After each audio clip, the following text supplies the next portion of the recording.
Well, this is a happy Valentine's Day late, but Gypsy Rose Blanchard bought herself some stuff and said, I guess it's from Ken Child. Like, she really acts like we haven't been able to see his body language. We don't know what's going on. Like, nobody knows what's going on. Like, I'm just going to let this all play out because she's such a fraud, y'all. Um, yeah. I don't even know what to say to y'all because this is just kind of cracking me up. I feel like she does too much and she doesn't realize how silly she makes herself look. And when you try this hard when someone doesn't want to be with you, it just makes things extra funny. And I feel like this is the perfect example of that. She also posted this picture of Ken holding baby Aurora. I don't know, y'all. Again, I keep telling y'all, I really just don't know about this whole situation. Something about it is giving scammy. Something about it's giving fraud. I can't even quite put my finger on it. It's not adding up. But I don't know. And y'all, do you see this man's hairline? Y'all, anyway, it, just we finna spin a block. But also, Bree posted something yesterday. I want y'all to really look at this and tell me what you think because I don't know. But the spin a block that we're gonna do is on Nicholas Godejohn. Don't forget today's the last day um, to write something for Nicholas Godejohn. It needs to be post dated for today. Um, but yeah, y'all, it's just funny. I don't know what y'all think, but I think this is really funny. But let's go and spin a block. There's also a segment in here where I talk about the craziest things that has happened um, since the new year started, and this was last year this time, so that part's gonna crack you guys up too, and it's including Gypsy Rose. Y'all got to see this. I think that this whole video is gonna be really funny for you guys. I'm gonna add a Black History segment at the very end of this video, but I am actually going to my friend's Valentine's Day party, so you'll probably see me post later, but I'm not sure what time. But I'll talk to you guys later. Bye bye for now. It is early though. I never go live this early. Y'all look at Morbid. Him just a baby. Him just a baby Morbid. So you all have asked for Nick to come out to speak, and guess what? He's going to speak. Check this out. So here you see Nicholas Godejohn is finally going to speak out. We want Nicholas Godejohn to have a fair day in trial. And why is this important? Because he is someone that has autism and has a low IQ, and he was not represented correctly. His civil rights were breached, and we want to make sure he has a fair day in court. Now, nobody's saying that he needs to just be released immediately. Everyone's saying we feel like he needs to have a treatment plan, he needs to be assessed, and they can decide what he needs at that point. But he needs to have a fair trial. His civil rights were truly violated, and we need to make sure he gets that trial. Now, this is the day he will be speaking out. Dun dun! So listen, go follow this page. And I will actually probably do this live and let you guys watch him speak. I don't know if he's going to do it via video call or if he's going to be recorded or what's going to happen, but we all need to hear what Nicholas Godejohn has to say. I hope you guys have a great day. Bye-bye for now. The reason why the videos are being recently deleted is because the creator account on TikTok normally tallies up what you're going to make on the 1st of the month, and on the 15th is the payout.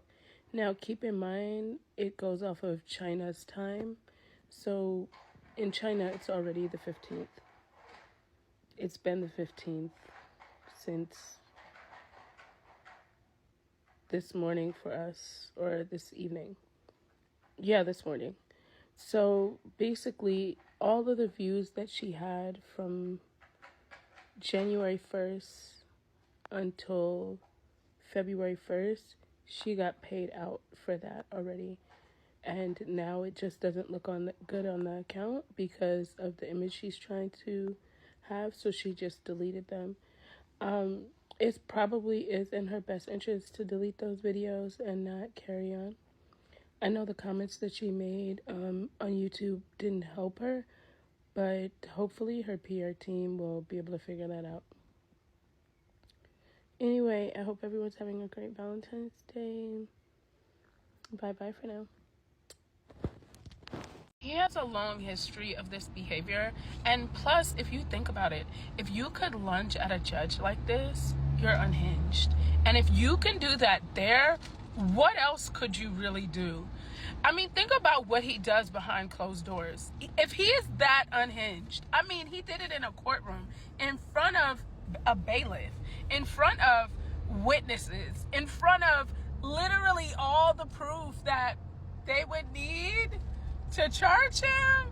And he did that. Attempted murder might seem like it's a little aggressive, but he choked a judge in a courtroom. I mean, that is on another level of unhinged. And while I get why someone would say it's extreme, he has priors. This is his behavior. This is who this man is. Like, he has this is a character flaw of his. This isn't just like he lost it at one time. Like, no, he was literally in court for charges for assaulting a woman, and that was like not his first time. You know what I'm saying? Like, this is the core of who this guy is. You know what's been heavy on my mind lately is that I realize a lot of people on TikTok don't realize the difference between character flaws and mistakes. So mistakes are when you did something you didn't realize it would happen.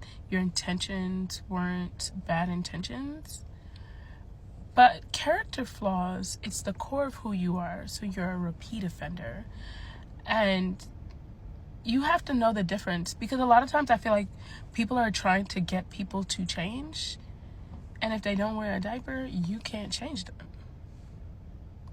And once you realize that you can't really change people, and you see things for what they are, and you see character flaws for character flaws and mistakes for mistakes, life becomes a whole lot better. And also, you realize the people that shouldn't be in your life, so you eradicate those people out of your life as fast as possible, because you realize that they're no longer conducive to your life.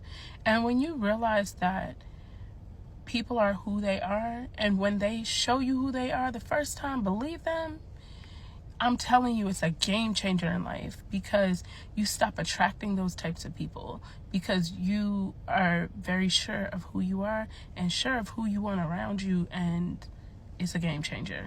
Try it. Y'all remember the guy that attacked the judge in Las Vegas? Well, if you don't, watch this clip. It's being charged with attempted murder. Boy, he originally went to court for some unrelated charges, and now he is facing attempted murder. Your boy might have gotten 10 years on his charges before or less, and now he assaulted and attempted to unalive a judge. And the reason why he's being charged with attempted unaliving is because he choked her. I'm telling you, first of all, when you start messing with people at the court, especially the judge, just know them folks is about to have you. Just know that. The crazy part about this whole situation is he was allegedly originally arrested for assaulting a girlfriend or something. So you already have a history, which is going to make this charge that much worse, because having a history with anything, you know, they're going to be less lenient, because they're like, okay, dude, you're a pro at this. That means you need to be sitting behind bars. And really, he was just upset at the judge for saying that he was going to get time and she wasn't going to just let him off or give him bond. How did you end up here, sir? How? Anyway, what are your thoughts? Do you think he should be charged with attempted unaliving, or do you think that that is very aggressive? Me, personally, I think if you were crazy enough to be in a courtroom and attack a judge, I mean, whatever they do, they do. Because at no time when you lunged at the judge did you think to yourself, this might not go over too well. She might not like this at all. I might actually get my butt in some trouble. No, you didn't think of that? Well, I don't know. And I wonder how much time he'll get. I mean, attempted, I mean, he won't get life. I mean, actually, you never know. I doubt it. It's an officer of the court, though, so you don't know. But it'll be interesting to see what happens with him. But I think he deserves it. I know his mama or his family members must be like, bruh, what were you thinking? Don't even say that we are your relatives, because this right here is embarrassing. I did not raise you to be like this. It's just such a crazy situation. So much is going on in the world right now where you're just like, what are people doing? Am I the only one that feels like that? Anyway, I'm really digging this eye look. I just added a little bit of glitter. I try to go with something neutral because my boss is coming into town, and yeah, I don't have all those colors. He might be like, she's a little out of control. But anyways, how are y'all feeling about this voyage? Y'all gonna watch the Yolanda Saldivar docuseries? I know a lot of people are saying they don't want to support it, but I'm just saying I really want to see what's tea, because you know she's gonna say something that is gonna have some truth to it. Maybe not all, because you know we are dealing with somebody that unalived somebody, and especially the beloved Selena. But I also think she has some tea on the dad that she is going to say, which is why he keeps saying nobody's going to believe her. Nobody's going to believe her. I think he's already projecting to not trust this documentary, when I think she might actually have some information. What are y'all's thoughts? Anytime somebody says from the beginning somebody's lying and they haven't even heard what the person had to say on this docuseries, I just feel like that person is just trying to prep you. You know what I'm saying? Like, why would you keep saying that unless you knew? And a lot of people are saying, why hasn't he sued Lifetime or anyone for trying to make this documentary? The thing about the documentary is that documentaries are freedom of speech. So he can't sue for that because it's our own freedom of speech. I mean, I guess he could. He might be able to, but he would have to really jump through hoops. And I mean, even think about the R. Kelly documentary. R. Kelly was trying to prevent that from coming out from the very beginning. And it still came out, and it didn't shed a good light on him. And essentially, I think that was part of R. Kelly's demise, is that documentary. It needed to happen, but if that documentary didn't come out, R. Kelly would be out here in these streets right now. Do y'all think Yolanda's gonna get paroled the first time?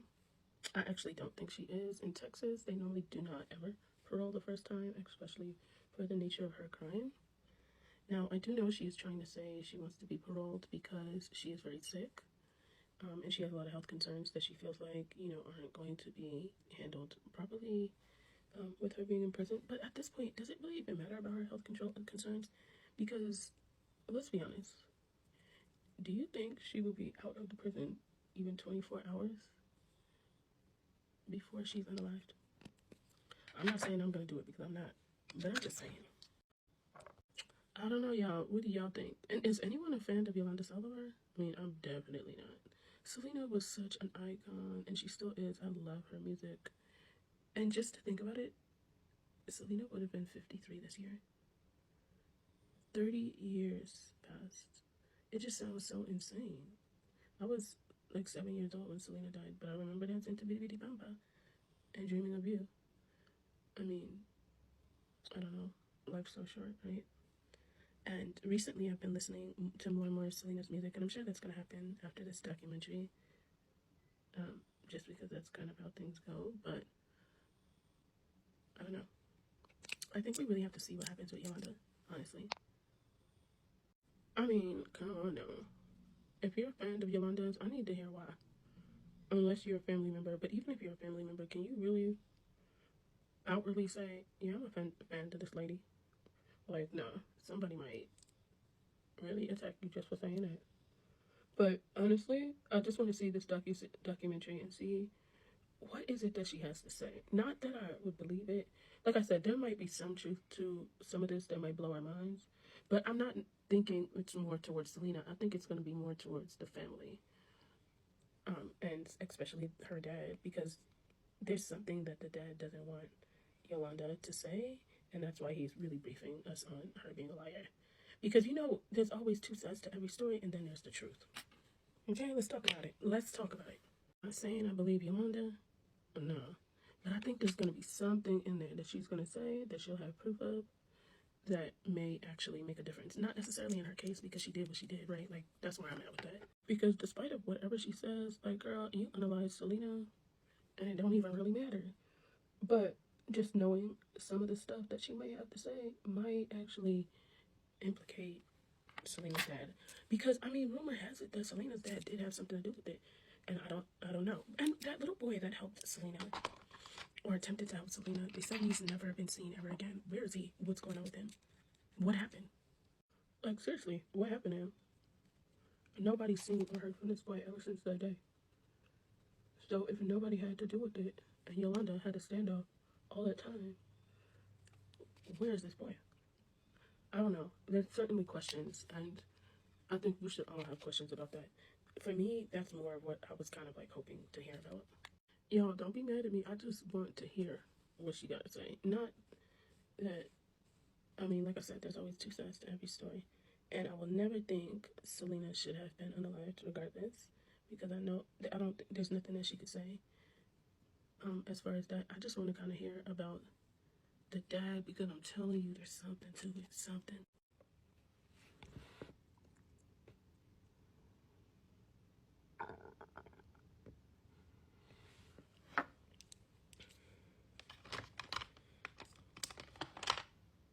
No tea, no shade, but anytime somebody's trying to shut somebody up, there's something to it. I'm telling you. And like I said, I don't think necessarily it's about Selena. I think there's something about the dad in there. I'm just being honest. Do I think she'll be able to speak out after this documentary? Probably not, because I think because that is considered freedom of speech, I think if she tries to do a book or anything like that, then she'll get sued. So I do think it's a fine line with this situation, but I do think she's going to try to speak out. But we honestly just have to kind of wait and see what happens. And that's just what it is at the end of the day. We're going to have to wait and see what happens. Because there's going to be so much that's going to be said that we're going to have to just see what we believe and what we don't. Okay, y'all. Thanks for getting ready with me. Bye-bye for now. Oh, yeah. I forgot to tell you guys. Onijah's story is actually getting worse and worse by the day. I saw this, and I'm adding this clip to it. And after that is our Black History Month segment. I hope you guys have a wonderful day. Bye-bye for now. So I just did some research, further research about Onay Robinson over there in Dubai right now. People are saying that she's going to be doing a meet and greet today, February 14th, over in New York, and they witnessed her on the plane. Guys, all of that's false. It's all false. I recently had to do some research on my own as far as how the laws work over in Dubai. And it's actually her situation, Onay Robinson, her situation is actually worse than I thought it was. It's extremely bad, guys. It's extremely bad. I was able to take upon myself to do some research to figure out 11 unusual Dubai laws for tourists and residents. And I was able to pull up this article from 2025 over in Dubai. It's saying over in Dubai, swearing is a crime. Swearing is a crime over in Dubai. Putting your middle finger up and telling people the F you word is a serious crime over in Dubai. But you guys want to know what's really more of a crime over in Dubai? You guys ready for this? Okay, here we go. Right there at the top, it says fundraising. Fundraising, guys, is a crime over in Dubai. And I'm going to tell you why it's a crime. Actually, let's read the article together. It says, raising money for charitable causes close to your heart is a tricky business in the UAE. Fundraising must first be approved by the Islamic Affairs and Charitable Activities Department. Otherwise, publicizing the fundraiser and appealing for donations with permission breaches the UAE's charity laws. This can lead to imprisonment fines of between $2,500 and $500K and even deportation. It's crazy. It's worse than I thought it was, guys. This is not a joke right here. You know, it says right here, making and spreading rumors. Let me put my glasses on if I can find them. Making or spreading rumors. As you guys seen, she made and spread many rumors of how she was finna fix these buildings up, fix the country up and all this stuff. These are crimes over in Dubai, guys. Just so you guys can see that right there. I'm not going to read all 11 of these. You know, just enough to let you guys know just how real it is. Possibly the most ambiguous offense on this list. Anything construed as a rumor is punishable under the UAE law. Gossiping, especially on social media, can result in a 3-year jail sentence and a fine of up to $1 million. Intending to crack down on those who damage the social peace and public order and pose a threat to national peace, the UAE has very strict laws about spreading stuff online. So a lot of what people are saying as far as she's going to do a meet and greet today. It's raining. Now she's going to do a meet and greet today in New York. Guys, no. That lady is not coming home anytime soon. The rumors that you guys are hearing are very, very false rumors. I'm here to report. And that's the reason why before I report, I always do my research. There's a lot of people out here putting false narratives out there about this lady. People convinced this lady that it was so fun. They made this lady famous on TikTok for the wrong reason. They didn't make her famous on YouTube. They didn't make her famous on Facebook. She's not even in a newspaper, guys. They made her famous for the wrong reasons, and she took that attention that she got and she ran with it. Everybody making memes about her, mimicking things that she say, actually dug that lady a hole deeper for herself. It's worse than I thought. The crimes that she has committed over in Dubai are far worse than any of you and I could imagine. Threatening to burn a cigarette out on someone's face. Now listen to me, guys. I read earlier, it says putting your middle finger up can be punishable by up to 3 years in prison. 3 years in prison. So imagine threatening somebody to burn a cigarette out on their face, and they have video footage of it. They have real live video footage of it, man. So before you guys go spreading rumors about her having meet and greets, do your research about what's really going on. And be careful when you travel to these other countries thinking that you can go over there and pop your fingers and rope your neck. I see a lot of young women on TikTok right now talking about, ooh, I'm finna go over to Dubai and make my demands. No, you not. No, you not. Stop lying, bro. Because that little $100,000 that she got only commute to what, $300 over in the U.S.? So you're gonna go clear across the country for $300? Now, $100,000 of U.S. money, you can live the rest of your life in Dubai rich. But $100,000 of Dubai's money, listen, you're not even getting a plane ticket back to the U.S. Them plane tickets is like 4 or 5 racks coming to the U.S. from Dubai. Those tickets are not cheap. So what this lady needs right now, she needs some prayer, man. Because I'm gonna tell you right now, nobody's going to get that lady. She's going to have to get home on her own. Nobody's going to send for her, man. Nobody. So let's just try to keep her in our prayers, man, because from what I'm looking at, they can get this woman like 20 or 30 years over there, man. Everything that she did was publicly. It was public. It wasn't behind the scenes. It wasn't a rumor.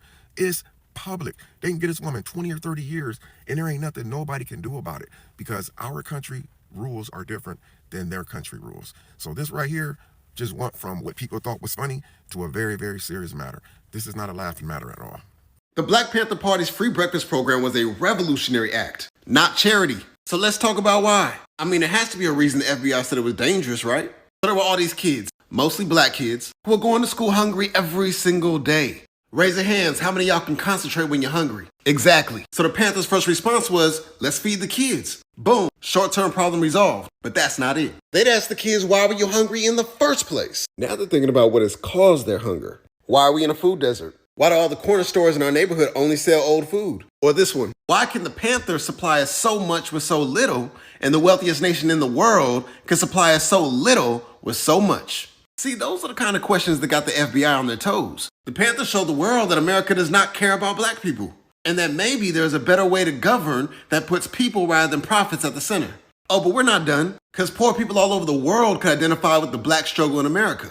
Good white, brown, yellow people, whatever, thinking, oh, the Panthers are onto something. Because they used a basic necessity like food to organize people nationwide. And yeah, they raised funds from selling the newspapers. But at least in Oakland, they forced all the local businesses to contribute food or money to the programs. It didn't matter if the owner was black or white. If you were doing business in the black community, you had to contribute to the Panther survival programs. And if you didn't, they were going to boycott your business. Because food is a basic right? But we live under capitalism where it has a price that some people can't afford. But the Panthers forced everybody to model a different society, where the kids were supplied food by the capitalists that once starved them. That's why the free breakfast program was revolutionary. That's why J. Edgar Hoover said that the Black Panther Party was the greatest threat to the internal security of the country. And he said that right after they started the free breakfast program for school children. How about that?